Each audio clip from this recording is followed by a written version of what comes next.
So welcome to everybody. My name is Michelle Ide-Smith. I'm a service coordinator with the Europe PMC team at EMBL-EBI, and I'm going to be moderating the webinar today.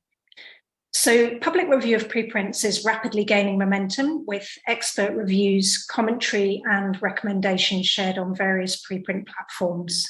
And in this webinar, we will look at the current state of preprint peer review and share our thoughts on the future of the preprint review process.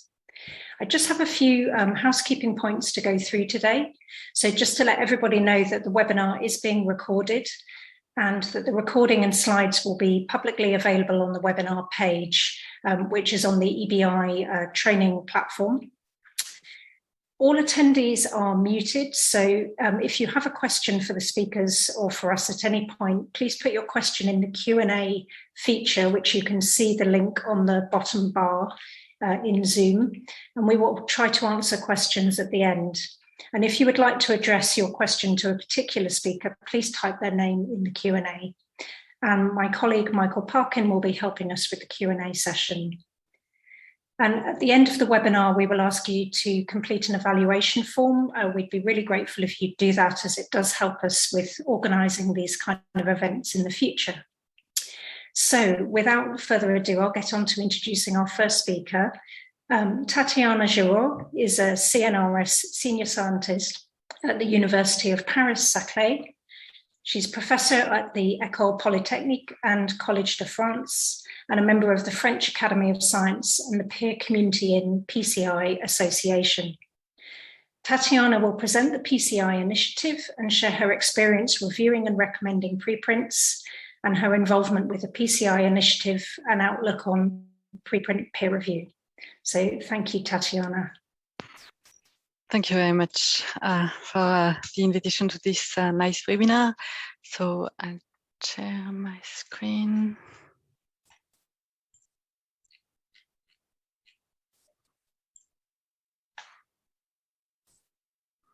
Okay, is it okay? Yeah. Yes, that looks fine, thanks. So I'll be explaining how the peer community in function and what is it. So it's a free recommendation process of preprints based on peer reviews.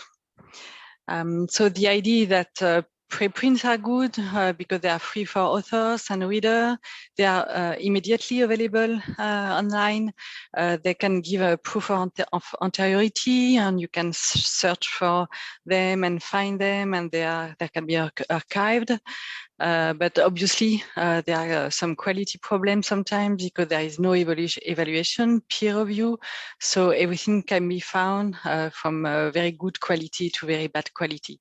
So the idea of the PCI was that we need a preprint evaluation if we want to trust them. So, and the idea is that anyway, the evaluation is usually made by scientists for free and edited by scientists for free. So the evaluation could be organized by the scientists themselves and be open and transparent. So the goal of the peer community is that there will be several communities of specialists, of researchers that would evaluate through really peer review evaluation and then recommend articles that they find would be good and sound enough in their scientific field. So there are several PCI, like PCI evolutionary biology, PCI ecology, PCI that can be mathematics, physics.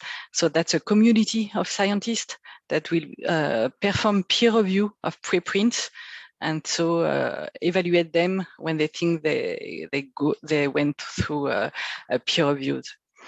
And so they can recommend articles from various preprint servers, like bioRxiv, for instance. And so the goal is that the whole process would be completely free for the authors as well as for the readers.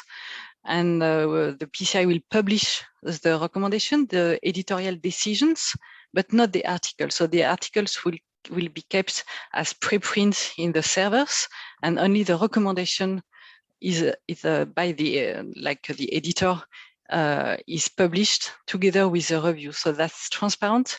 The evaluation, the peer review is available to the reader, as well as the answers from the scientists, from the authors. So here is the process of the PCI.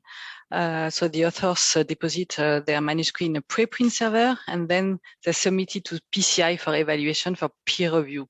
And this is really like a typical editorial process. There is an editor-like finding referees and referee evaluating the papers, and it can be rejected, or it can be recommended in PCI with the text from the reviewers and the answer from the authors.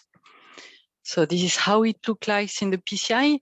You have the recommendation by the editor, by the recommender, who say why this article is interesting, what it brings to the field. And this is published with a DOE number, but the article stays in the preprint. It's not published necessarily by PCI, but it can be cited through the recommendation and through the DOE by the preprint server. So this is findable, citable, and peer-reviewed. And then, so because the article itself is not published, only the recommendation is, the author can decide either to stay as it is and just keep the article in the preprint server with the recommendation published, so it has been peer-reviewed, or it can decide, the author can decide to submit the paper to a PCI, to either to the PCI journal or to a PCI-friendly journal or any journal. Then can go to then another peer review. And there are some different level of what we call PCI-friendly journal. So there are several types of journal that either accept the PCI recommended paper without further review, or they can, other journal that can decide they would either accept the based on review or send it for further review. And we just launched in the fall this year the peer community journal that will then really publish the article also, and without any further review if it has been recommended through the process of peer review by PCI. And again, it would be free for readers and free for the authors, no APC, and completely open access. And so for now, there are 14 different peer communities, and any community can set up its own PCI. And there have been a number of recommended articles already, and like 70 friendly journal. Author can submit them paper after peer review by PCI if they wish. And so this is the current list of PCI. So in PCI evolutionary biology and zoology, mathematical, and again any community can set up their own PCI. And so just a few words about my personal experience. So I'm in the PCI Evolutionary Managing Board, and I've been a recommender for 3 papers and evaluator peer review for another paper. And so I'm in a recommender in several other PCI, so meaning that I can also receive submission from these other communities. And with that, I'd like to thank you for the invitation and for listening. Okay, thank you very much, Tatiana. That's a really interesting talk and overview of peer community in. So I'm now going to move on and introduce our next speaker. And just to remind you, if you joined a bit late, that if you do have questions for Tatiana, please, or any of the other speakers, please do put them in the Q&A section in Zoom. So we'll now hear from Nonia Parienti, the Editor-in-Chief of PLOS Biology. And Nonia will discuss how editors interact with preprints across PLOS, summarizing the results of the PLOS preprint commenting pilot.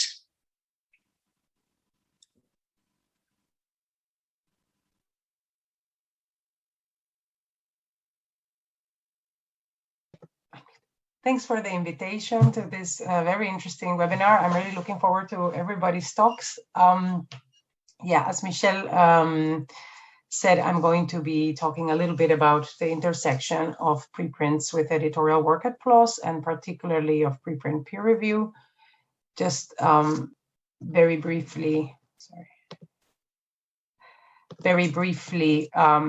a bit about PLOS. PLOS is a not-for-profit publisher and advocacy organization for progress in science and medicine by transforming research communication. And as part of the mission and as a big part of PLOS's organizational goals is to increase the use and trust in preprints and to better integration of the preprints in the publishing ecosystem. And so these are a few numbers that I thought might be interesting. These numbers pertain only to, so these numbers here pertain to all preprint servers. PLOS journals have an ongoing agreement with bioRxiv, whereby not only can authors submit from bioRxiv directly to the journal, but the journal can post directly on bioRxiv on behalf of authors. All the PLOS journals can do this.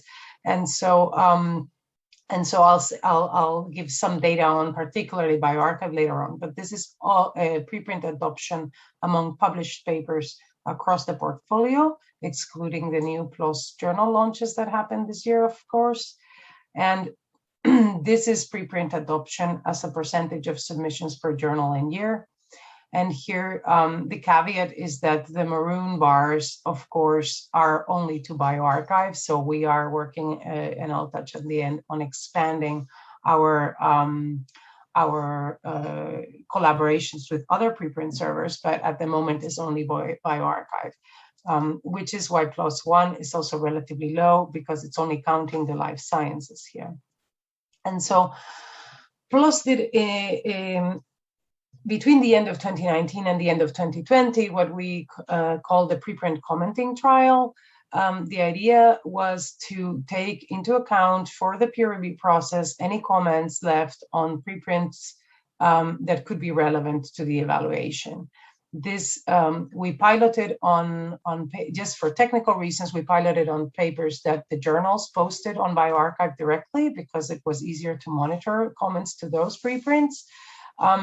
And the number was approximately 1,000. And so an important difference with PCI, as Tatiana has just mentioned, and what Thomas will discuss after me of review comments, is that these are not formal peer reviews. These are spontaneously written comments directly on the preprint. And so the outcome was a little bit disappointing, although perhaps in hindsight not surprising, that there were comments, but virtually none were useful to inform the peer review process. So most of them were author updates, like this data can now be found X, or congratulatory comments, this is an awesome paper thing.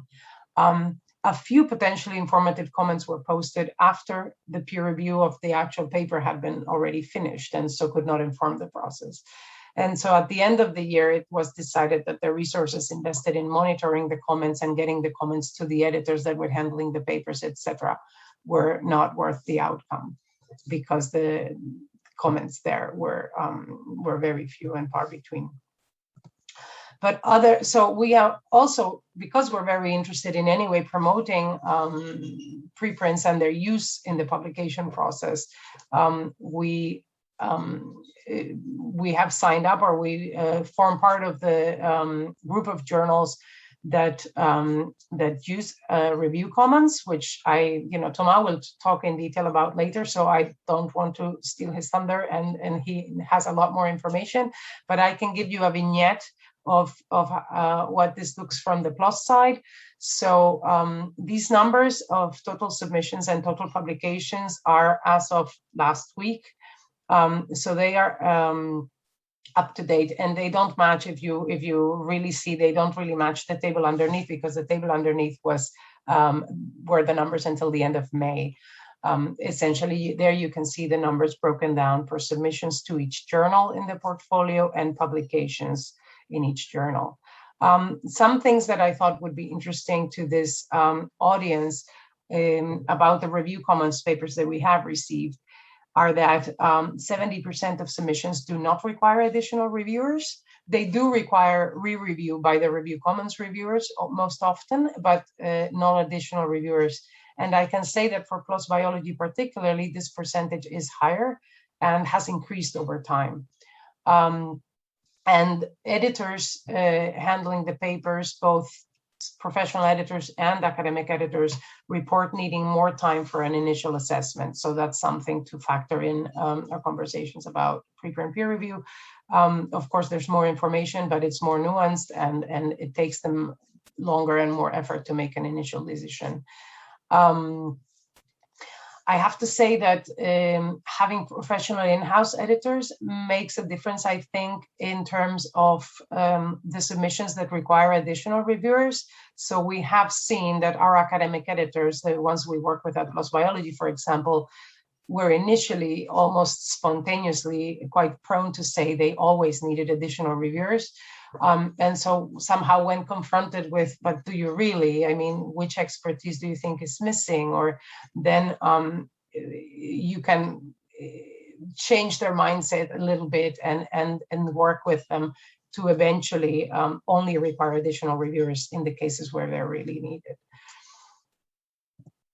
We also work with peer community in that Tatiana introduced before, mainly with the evolutionary biology, the ecology, and sometimes the genetics communities. Over the years, there has been a low volume of submissions from peer community in, and I have to say additional reviewers have often been necessary, either because the reports did not cover all of the expertise, or maybe the people doing the peer review did not pass one or the other vetting category of how we would select reviewers. This has also improved over time, however, and the last two we've published, we haven't required additional reviewers.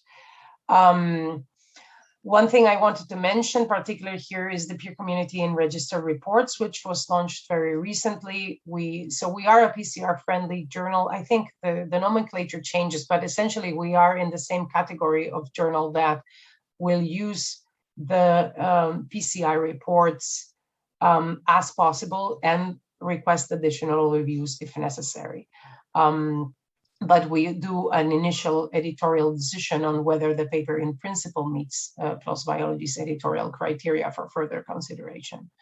And here, when we do publish these papers, they will come now with a publisher note saying that this paper previously had been reviewed in peer community and had received a positive recommendation. I wanted to raise something here that we have been seeing and I thought would be interesting to discuss in this forum, mostly associated with things that have happened in the past that maybe are no longer happening, for example, at eLife, but I'm also interested in hearing the last speaker about this. So sometimes preprint reviews are not positive, right? And they are, if they are made available with the preprint, we have had situations where negative reviews and preprints can affect editorial decisions. I mean, people cannot unsee what they already have seen. And so both at the editorial level and even after peer review, negative comments on preprints have affected downstream decisions.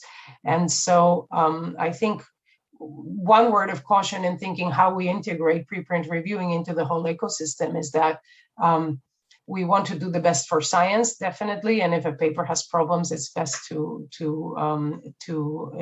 make it known. But on the other hand, I think one needs to be careful about the interest of authors and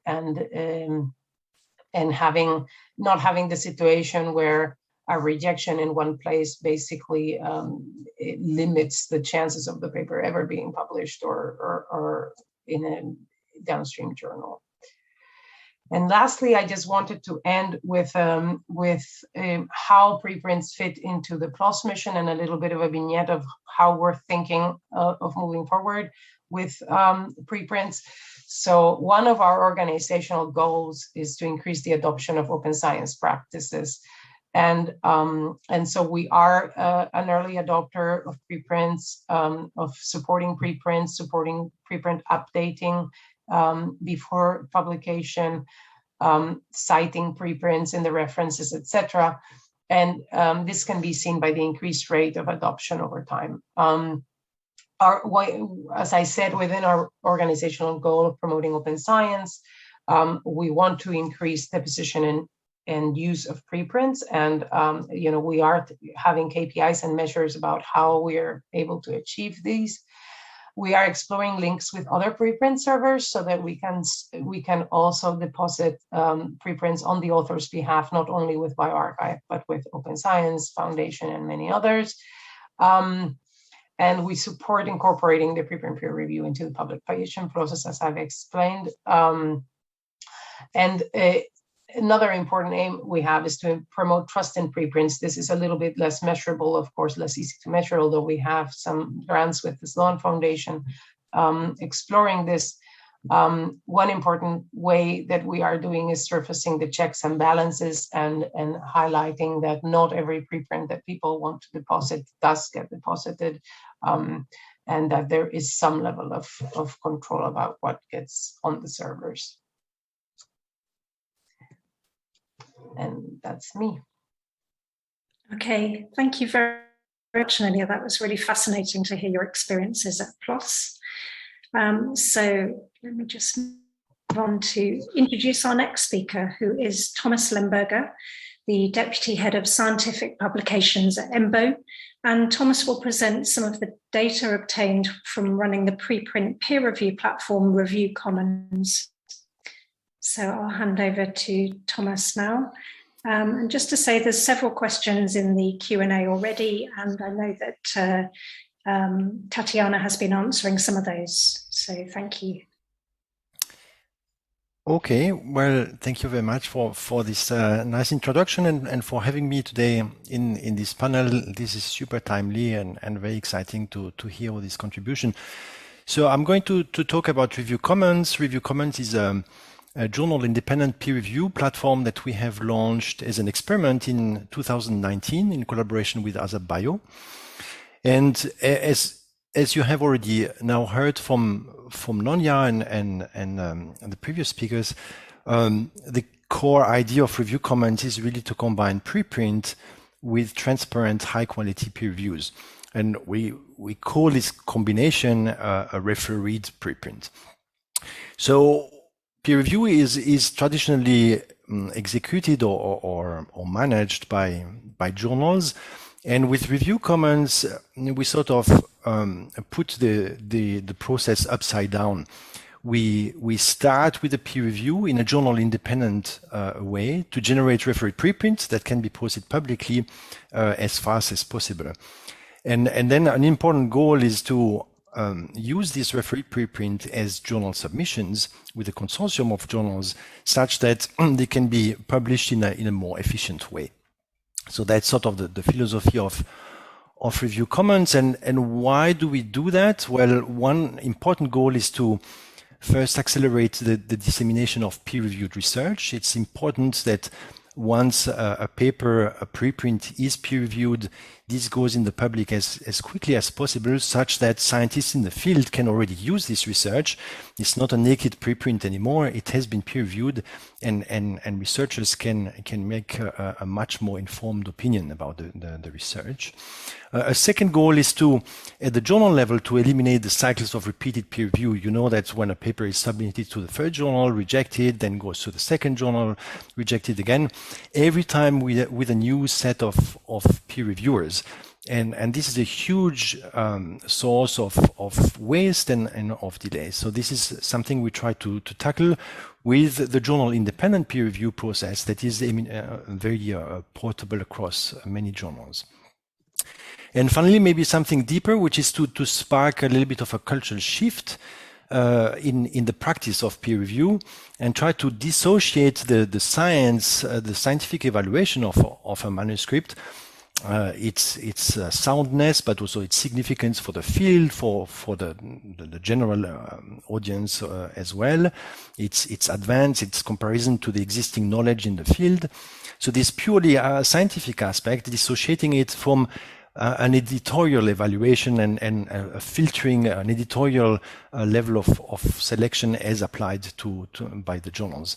And we think it's potentially much better to have the reviewers focusing really on the science, while journal editors focus on their role of filters, aggregators, and curators. So this is how it looks like on bioRxiv.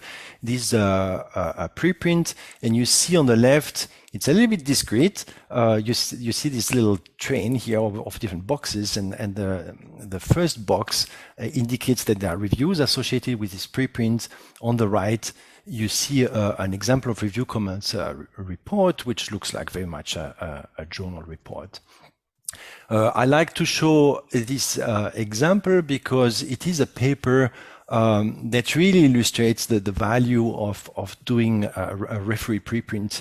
This is a study that is essentially refuting old results that were, published at the time, and it was quite difficult to challenge those results. And this paper was reviewed extremely positively by all the reviewers. And you see here the comment: this study is of extremely high significance, spectacular results in the literature that should not have been published because they were uncompelling to begin with, and so on. Science won't progress if we don't find correction mechanisms for wrong conclusions. And I think that's an illustration of the importance of being able to disseminate peer-reviewed research as quickly as possible and as transparently as possible. So a few results now of this experiment. It was, of course, a very bold experiment, review comments. And the first result is that the time needed to release peer-reviewed research in the public is very short. 69 days is the median time for our referee preprint.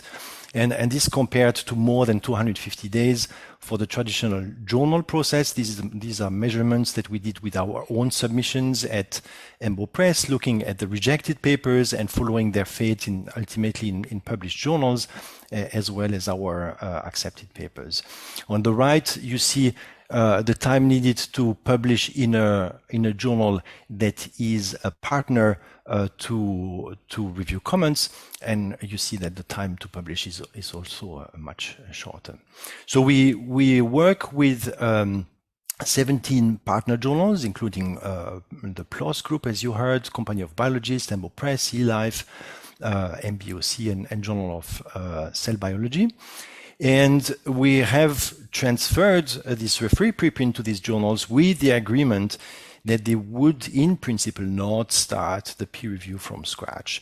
This, by and large, has worked extremely well. We have published, I think, more than 200 papers now through all the journals of the consortium. All of the journals have accepted papers with review comments, peer reviews. At EMBL Press, we have not used any additional reviewers, so all the decisions were purely based on review comments reviews. We also note that the acceptance rate of review comments manuscripts tend to be higher than the nominal acceptance rates at the journal, showing that possibly the authors can make a better and more informed choice once they have reviews. So a few words of perspective in the future. I think it's an exciting time, in this field of reviewing preprints. We will introduce an appeal procedure for authors to be able exceptionally challenge referee reports if they feel there is a factual error or if the language is intolerable. It happens, it's very rare, but it happens. And I think it's very important that we have a formal process to deal with these cases, and we don't put these bad reports, if you want, in the public. Indeed, we would like to move forward to mandate the posting of the reports before transferring to a journal. This is not yet implemented. It's still optional at the moment, but we would like to move in this direction. Now, will referee preprint be the norm? We don't know. It's a bit early days. Will they replace journals? Certainly not now. what will be their function? Is it purely dissemination of knowledge? Will they also count for credit attribution for carriers? I think these are early days. We see referee preprint and journals as being sort of symbiotic, serving potentially, complementary function. The referee preprint are important to accelerate the speed of dissemination of knowledge. It increases also the efficiency of the publication process. Now, we try also to develop policies that harmonize the two worlds, preprint and journal articles, and so we now manage to extend scooping protection to all the journals that are participating to review comments. In the future, I think referee preprint will need technological development. So just a few words, very few words about that. There is a variety of platform. You heard about peer community in, eLife had preprint review comments, and so on. So we build an experimental site to aggregate this referee preprint to make the reviews more visible, more readily accessible. We are experimenting with new technologies, and we just announced now an experimental format, doc maps, to describe in a machine-readable way the peer review process, and that was a collaboration with eLife, bioRxiv, and Knowledge Futures. We experiment also with machine learning and artificial intelligence to mine the preprint and self-organize them. We mine the figure legends, construct a knowledge graph, and aggregate this knowledge graph in communities that sort of self-name themselves and automatically select preprint. So these are experiments to try to combine artificial intelligence with human expertise to make the content of preprint more readily accessible. And I mentioned that because we're just hiring a developer in machine learning, and if any in the audience would be interested to contribute to this project, please apply. I think it's a very exciting time to apply these technologies, not only to analyze scientific content in the preprints, but also potentially to analyze the content of the reviews. And that's an entire new area that we think is going to be very exciting. So thank you very much. This is what I wanted to present. Okay, thank you very much. Some really interesting, exciting initiatives going on there. Okay, so now we're moving on to our next speaker, who is Paul Shannon, Head of Technology at eLife, and he's going to introduce Society, which is a new web-based tool to enable scholars to discover preprint content via a network of curation and evaluation output. Okay, thanks, Michelle. Right, hopefully you can all hear me and see my presentation on this. So thanks for inviting us along to this today. We considered whether we should talk in detail about Society, or we could talk also about the preprint review process that's going on at eLife. But I wanted to show how Society as a technology and community platform can help expose and bring together all this great effort that's been going on around places like PCI and Review Commons and PLOS and eLife and all the other places we've heard about. Let me introduce some of the concepts around Society, and I'll show you what Society is and where it's going, and why I think this is part of the future of preprint review. So at eLife, we consider preprint review as part of this concept of publish, review, and curate, where something is posted online as a preprint, and then the review happens after that fact, and the curation is sort of a separate step rather than deciding whether it should be in a journal or not. So journal-independent peer review fits nicely into that model.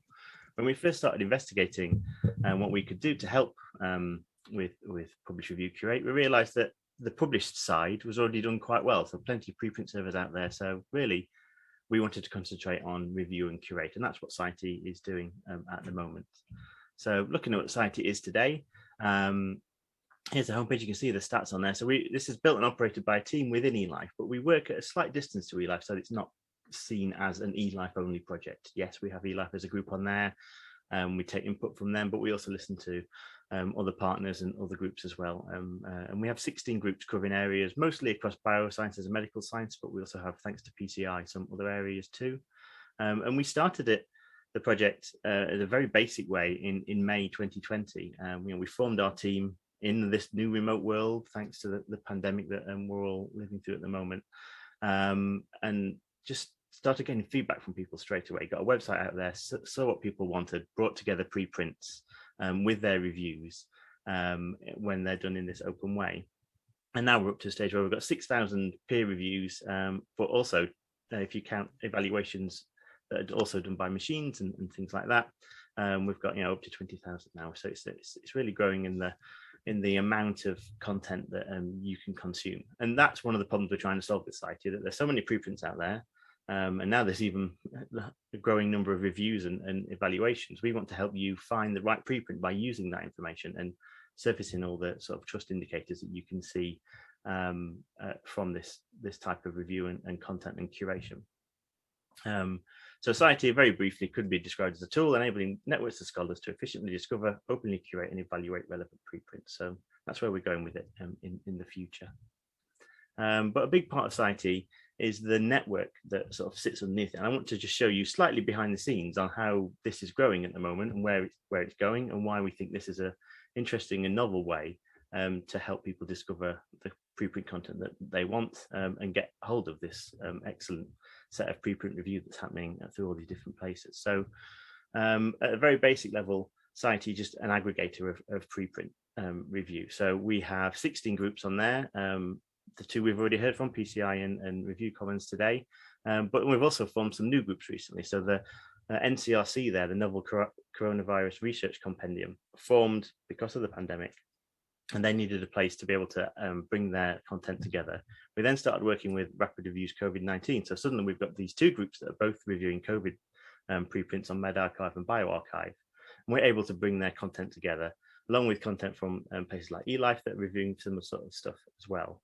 But then we added Prelights, who don't technically do peer review. They do highlights and sort of they want to expose and show people where they're finding interesting reviews as well. So it brings all that content together as well. So one great thing about Society is that it aggregates all these things into one place, and we do the hard work. So you see here I've listed out all the different ways where these groups can post their preprints and so their reviews of preprints. And we bring all that together from all these different sorts of technology, bring it into one place for you to be able to see it. So that's the real basic use of Society, the first thing we did and the first thing that people get use out of. So that adds the groups, it brings all their evaluations together, whether they're automated screenings, highlights, peer reviews, and so on. And what we've been doing is surfacing those in the site as trust indicators, as we heard from a speaker earlier, so that you can then make your own decision whether using that information, whether it's worth your time evaluating that yourself, reading it yourself, building on it, and so on. So then the next thing we added was to add the ability, well, we added people into the network really, because we said, okay, if you are interested in one particular group, you can start following them. And that builds your own feed. You can just get the sort of just the groups that you care about mixed into your feed and come back daily to find out what's new in the reviews of the content that they're doing. And that's suddenly added people into the mix. So then you can start looking at the people in the site and find out if someone you know is on there or someone you trust, which groups they're following and why they might be doing that. And so suddenly there's a network starting to grow. And then we've added the ability to save articles as well, which you can share or just use to come back later. So something that you found, you want to save it and come back later. Or if you found an article, you can save it to a list, even if it hasn't got any evaluations yet on Society, and then check back regularly to find out whether it has a new evaluation from one of the groups.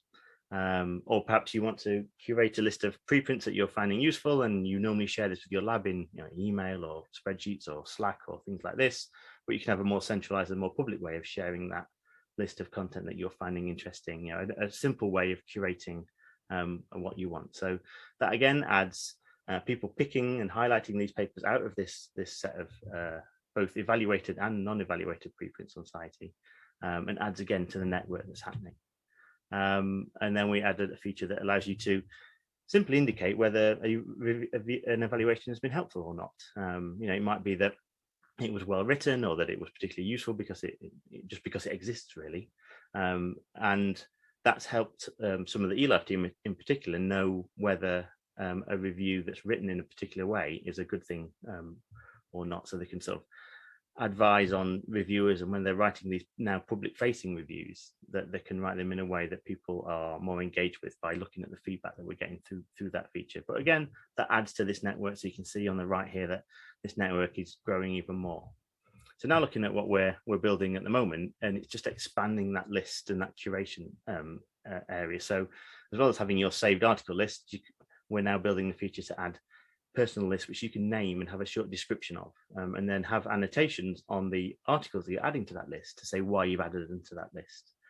We've been trialing this with a few users already, and we've already got over 100 subscribers to one user's particular list, and we send out an email every week when they add to that list. She was adding that list to a Slack channel just for her lab, but now it's public and everyone else can see it, and so suddenly there's this whole separate level of curation, and she's able to highlight in particular articles that have been recently evaluated as well. So just pushing that up to the fore. So like, as well as showing interesting papers, like really pushing the ones that have got the evaluation as well. And now we're hoping that groups are also going to be able to make lists and start curating their content. So if they've got a big stream of things they've evaluated, highlighting those, putting them into categories and all sorts of different ways. So depending how you name your list and what you put on there, you can see that as a slight form of evaluation, but also a great way to push and promote what's going on in the world of preprint peer review. And then once you have all those things together and groups curating these lists, showing what papers are under consideration as well, so that you get even earlier in the process. There's a lot more going on with what these various groups can do with their content, as well as just the evaluations themselves. And then after that, the next thing is to allow people to follow all these different things and then be able to show trust in groups or lists or join them all together. And this network really grows. And this is our challenge really, is to surface this network as a way to help people to find out whether this is the type of preprints that they want to do, so that they can discover preprint review really easily, and we can make this a much more mainstream practice than it is today as this network grows. So the future for us is simply to create a future where a diverse global community of scientists produces results that are trusted and open for the benefit of all, and make it simple for people to be able to find these and save you time in doing so, exposing this network. And we're already seeing some really interesting sort of diversity added to the site because we're able to do this. So I mentioned the 2 COVID reviewing groups earlier, and also one of the automated groups. We've now got 3 different evaluations of one paper before it's been submitted to a journal. So, that's quite a unique thing. That's happened quite quickly. You can see even based on the dates on this, I think the paper was published at the beginning of April, and then within a couple of weeks, it's had more reviews and feedback on there from 2 different sources, as well as this great check of its rigor and other aspects in the automated way. And because we show things within context, you can see the evolution of the paper. So you can see version 1 came there and it was highlighted by pre-lights. And then a couple more versions later, and eLife have reviewed it as well and put their review out there too. So showing that evolution, bringing the activity stream together, another thing that we're helping people see the benefit of preprint review. And then, we've got these great scientists out there curating lists and highlighting what we're doing with all this content. So a really interesting thing. So if you head over to society.org, you can sign up and you can find out what's happening. We send out newsletters quite regularly, or just get in touch with us in other ways. So hopefully that's a nice overview of how we're hoping to help preprint review and that grow in the world. Okay, thank you very much, Paul. That was really interesting.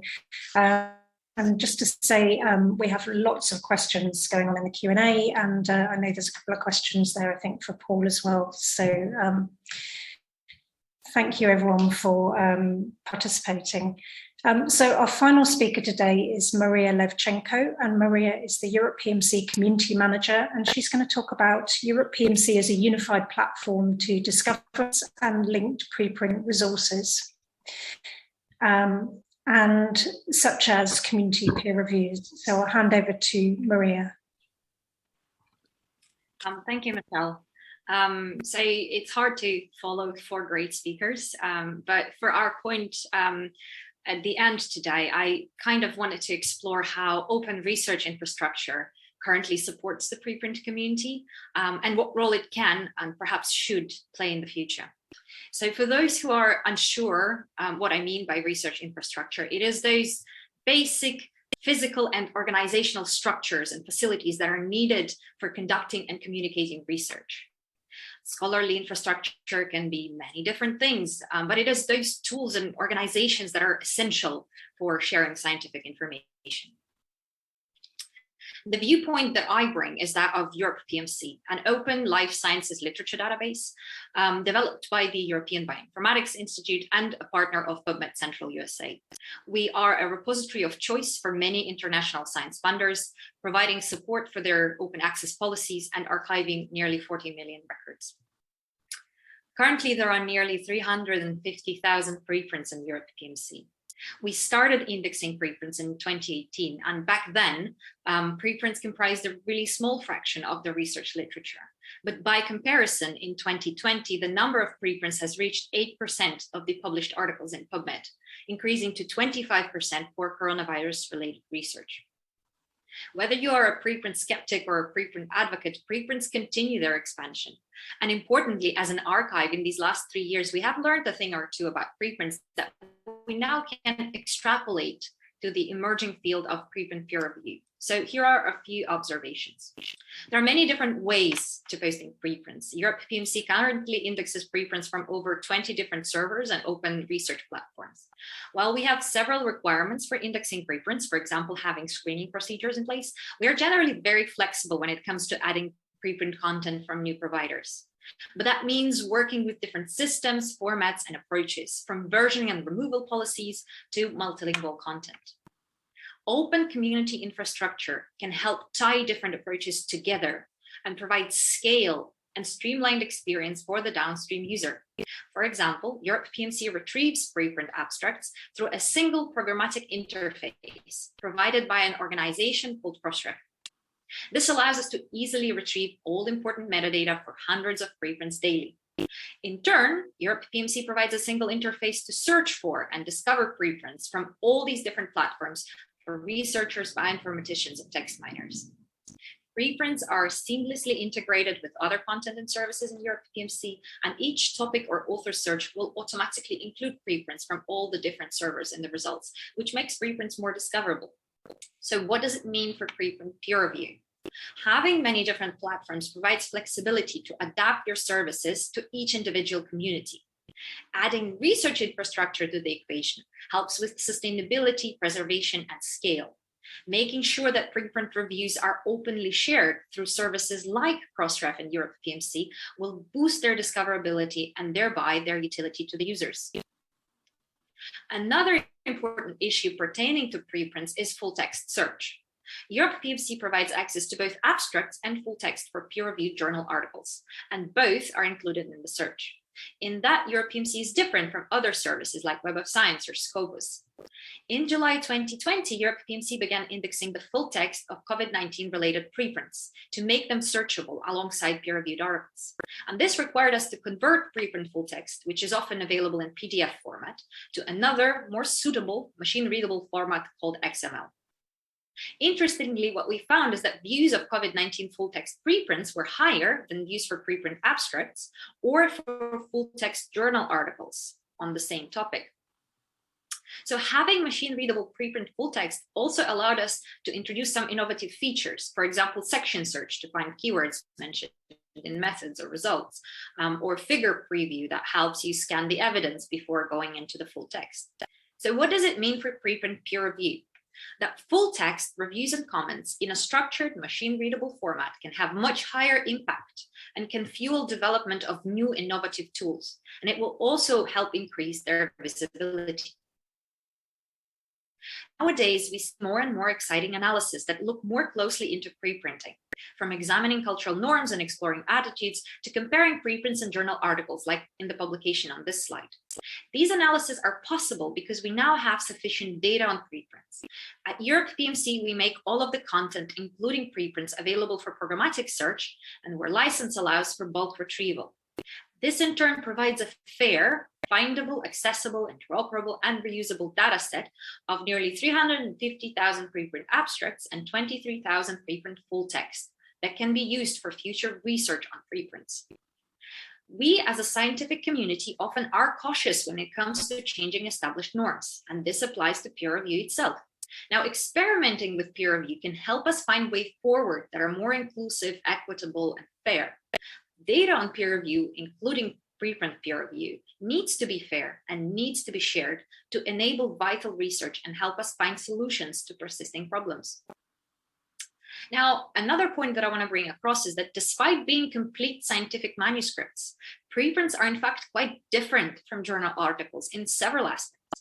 For instance, preprints are often updated with new versions. Here on the left side, you can see a preprint on its 5th iteration. And a consideration that we've had to take into account is whether to, for example, consider peer-reviewed publication a version of a preprint.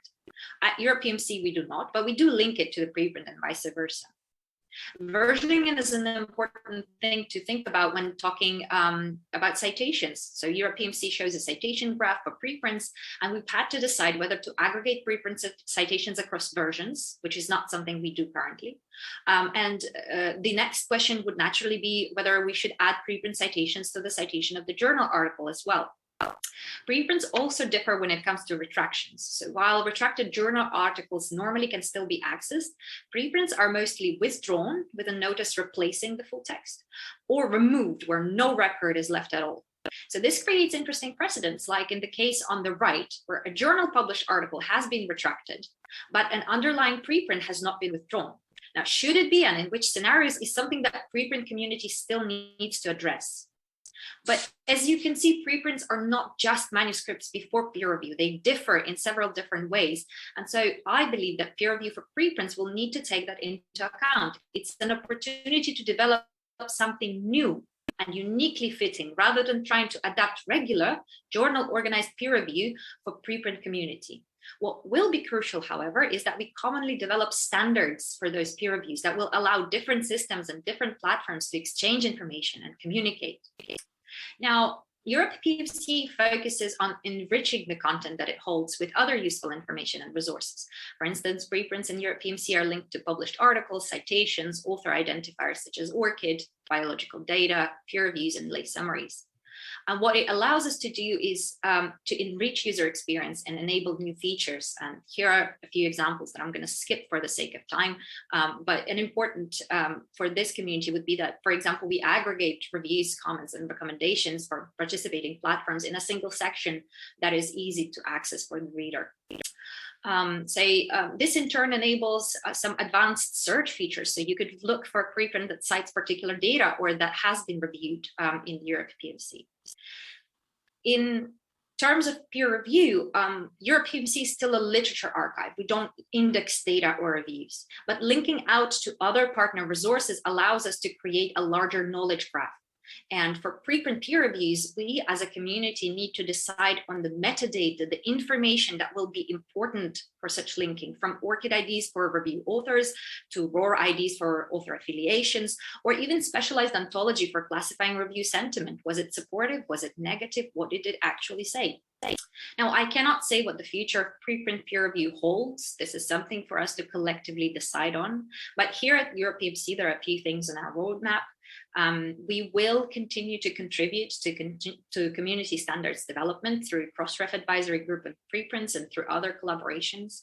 We will work on improving display and discoverability of the peer review materials that are already archived by some publishers, such as EMBO Press and F1000 Research.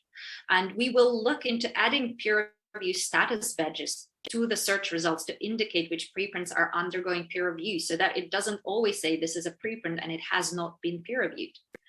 And finally, we will work with new preprint review platforms such as Society to provide easy access links from preprints in EuropePMC to relevant reviews and recommendations. There's a lot more to come, so if you want to follow our new developments, you can connect with us on Twitter at EuropePMC_news. And at that, I am done with my talk. Thank you very much.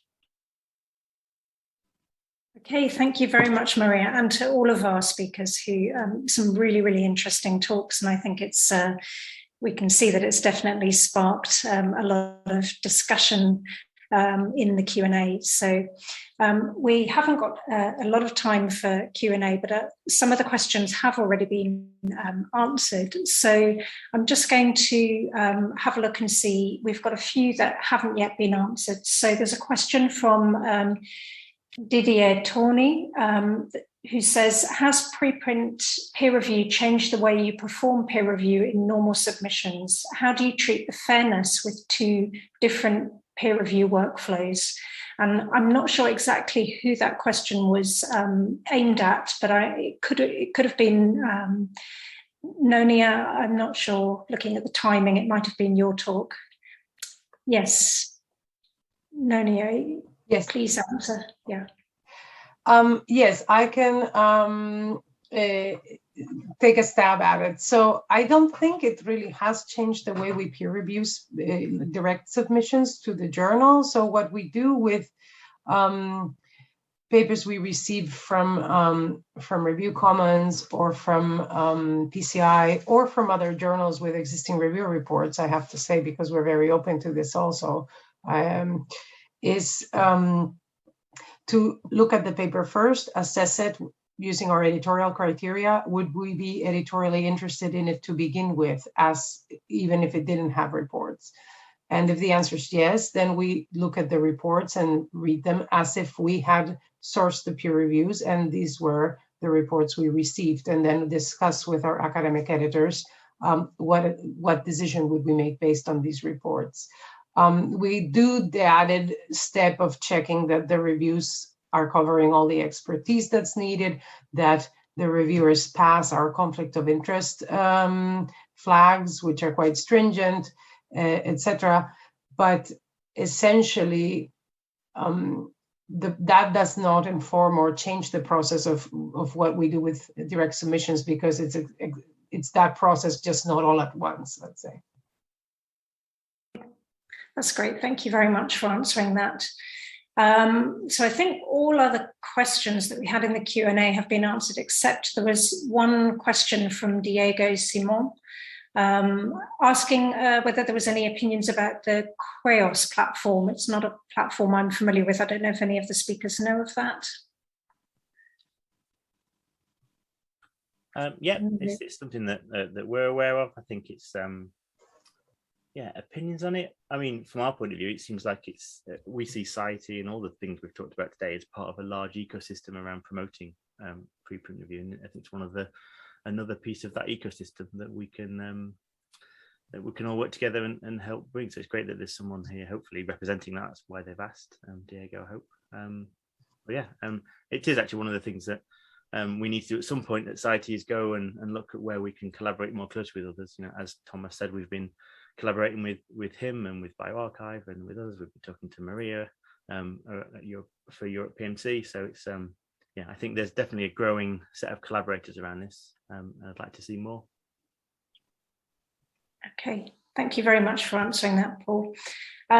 So unfortunately, we're almost out of time, but there were some really, really interesting questions which the speakers have very kindly already answered in the Q&A. And I noticed there were some interesting points about, you know, scalability of these kind of platforms, independent platforms. You know, how do you go about recruiting reviewers and ensuring, you know, the validity of their identity and these kind of things. And there was some discussion sparked, I think, by Nonia's talk around you know, how negative comments affect the journal peer review process. So lots of interesting discussion, but unfortunately we are out of time. However, the Europe PMC team will remain on the webinar for a little while. So if anyone wants to ask any further questions, please feel free to stay.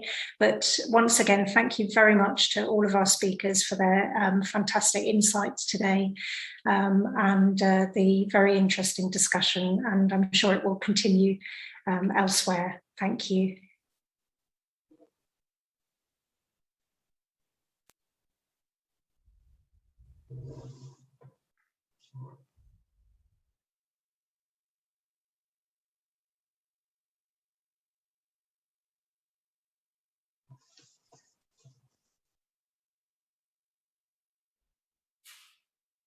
So I noticed, Maria, we've got one question from Jackie Marchington as to whether we will share the Q&A from and the recording.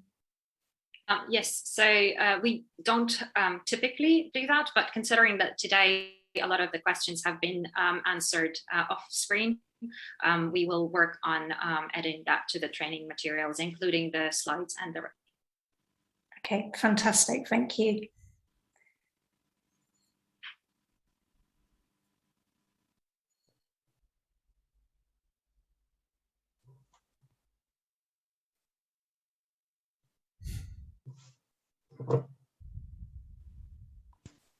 Okay, I don't see any other questions coming in at the moment.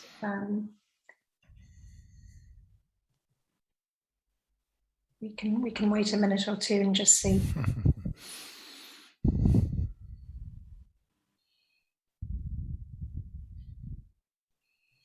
Maybe in the meantime, I just wanted to tell all the other panelists, thank you so much for all the work you do, because I'm a big believer that the system is really unsustainable, scaling up. And one of the things that I am, really promoting at the journal and quite passionate about is this portable peer review, where reviews are used from different journals.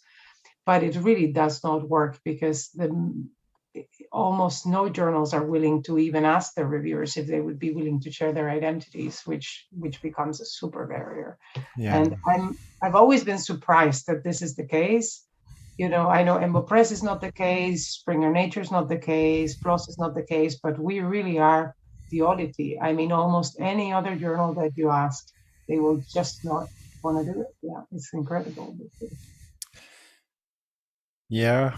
It's a question whether the barrier is kind of a culture one, with this sort of old belief that my journal knows reviewers that no other journals has access to, and therefore I'm going to protect this sort of IP thing, which was a bit the old way some elitist journals were arguing in the past. But it might also be just pragmatic reason. Editors do not just have the time to do all this manual work and to have this chit chat with other journals. And I have the impression that at the technological level, where it's still a bit Jurassic Park, if it would be very easy to do secure, encrypted information exchange, maybe it would go better. But now this sort of inter-journal communication is, and between review comments and PLOS, I'm super grateful that PLOS is taking all these reviews, but the technicality behind it is still very primitive. So maybe there is some reason to develop proper technology to do that. Yeah, well, absolutely, I do agree.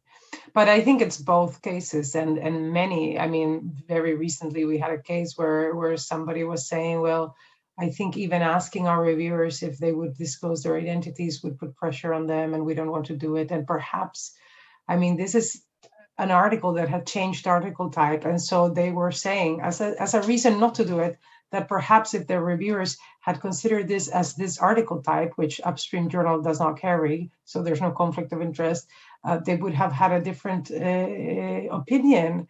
And I said, precisely. They've already read the paper, and as another journal type, article type, they may have a different opinion. So why don't we just ask them and save the authors a whole lot of grief and time? It just doesn't work. Yeah, I agree.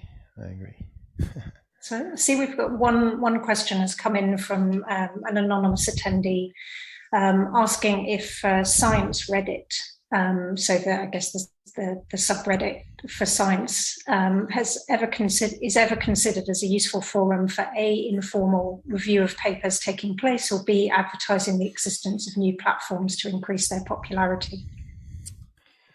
Well, I would say, the answer is yes, it has been considered, and there were many initiatives to do commenting and informal commenting in all kinds of possible forms. And of course, it's just the community can start Reddit discussion on any paper using Reddit. I think the experience tells that with the exception maybe of Twitter, is that these initiatives had sort of kind of difficulties to gain momentum because people are extremely busy and they write short comments. It doesn't really replace or even inform that much peer review, which is a much more involved process. And I think this is what we're grappling with, all of us, is that on one hand, we want to democratize and to open really the peer review process to a much more sort of community-oriented process. On the other hand, by itself, the peer review process is a demanding and time-consuming activity. So it's difficult to find the right balance. Yeah. Thank you, Thomas. So there's a couple of other questions. I hope, just to say, the speakers, if you need to leave, please just let us know. But we've got a couple of quick questions. So Carla Filippi says, hi, I would like to know what the participation of South American researchers and/or institutions in processes related to preprints, publishing, reviewing, citing. Is there an active, significant participation or not? And do you think that something could be done to motivate or encourage more active participation from this part of the world? So maybe from the Europe PMC perspective, one comment that I could add is that we are currently working with Cielo, and they've got, so Cielo is South American related publishing platform, and they've actually done preprints as well. And so this is something that we're really looking forward to getting onto Europe PMC to increase the discoverability of content, and also just to share the results that come through there. But I do believe that there's more that can be done, and I think engagement will be key. I mean, we just have to start talking to people, to one another. So that's my take on it. Yeah, I can add a bit to that. But yeah, Cielo is one of the groups that are working with pre-review in particular, looking at ensuring people have good access to preprints and the review of preprints, and in a much more equitable way than they perhaps previously have done. So yeah, pre-review is a place to go and look. Cielo partnering with them. That's also why both eLife and Society are both looking at Cielo as a source for preprints, and there are plenty of communities building out there. But I think also there's a group called Cabana, which is backed by EBI, isn't it? I think that are looking at training as much as anything else, as well as engagement around there. And we've been working with them to see if some of the review and training that they're doing, or training of reviewers, the outputs of that can be included in places like Society, where it's a little more exposed than perhaps it is right now. Okay, brilliant. Thank you very much, Paul. And then there was just a comment really from Bianca Trovo, who just says Twitter seems to be a great catalyzer for preprint comments. I don't know how anyone feels about that.